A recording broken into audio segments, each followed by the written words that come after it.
Sudah lebih dari 10 tahun aku bekerja sebagai perangkat desa di sebuah kampung kecil di lereng Merbabu. Desa ini tenang, penduduknya ramah, tapi sejak kecil aku tahu ada satu aturan tak tertulis yang selalu dijaga, jangan pernah berada di sekitar balai desa selepas tengah malam. Tidak ada yang menjelaskan alasannya secara gamblang, hanya bisik-bisik dan larangan samar dari para orang tua. Suatu malam, aku harus lembur menyelesaikan laporan dana desa. Jam sudah menunjukkan pukul 11:15 ketika listrik tiba-tiba padam. Aku menyalakan senter dari ponsel, membereskan berkas, dan bersiap pulang. Namun, saat aku membuka pintu belakang balai, terdengar suara gamelan samar dari arah gudang tua di belakang bangunan utama. Suara itu ritmis, pelan, tapi jelas. Padahal tidak ada alat gamelan di balai desa. Aku berdiri mematung, mencoba memastikan apakah itu hanya imajinasi karena kelelahan. Tapi suara itu semakin nyata. Rasa penasaran bercampur takut menyeret langkahku mendekat. Gudang itu jarang dibuka, kuncinya tergantung di kantor kepala desa, tapi malam itu pintunya terbuka sedikit. Dari celahnya, cahaya temaram berwarna jingga menyorot keluar, seperti nyala api.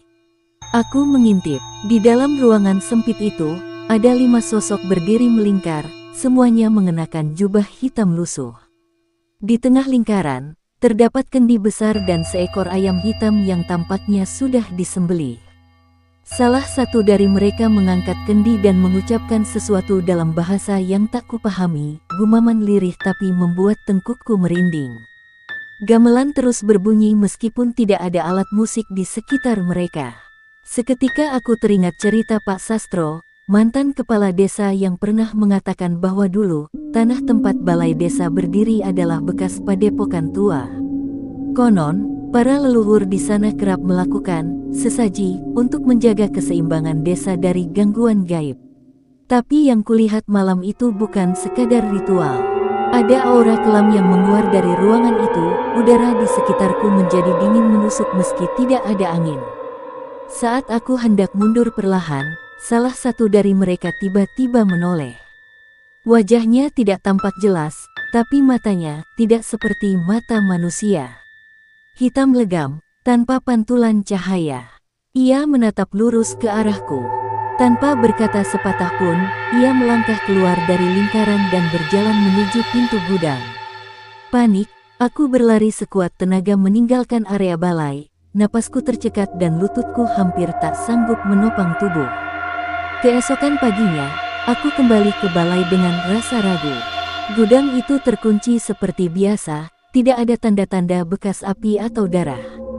Aku mencoba bertanya ke Pak Lurah, tapi ia hanya diam, lalu berkata pelan, "Kalau sudah melihat, jangan disebar. Cukup kau simpan sendiri. Itu bagian dari perjanjian yang sudah lama kami warisi." Sejak malam itu, aku tak pernah mau tinggal di balai desa lebih dari jam 9 malam. Setiap kali melewati gudang itu, bulu kudukku berdiri.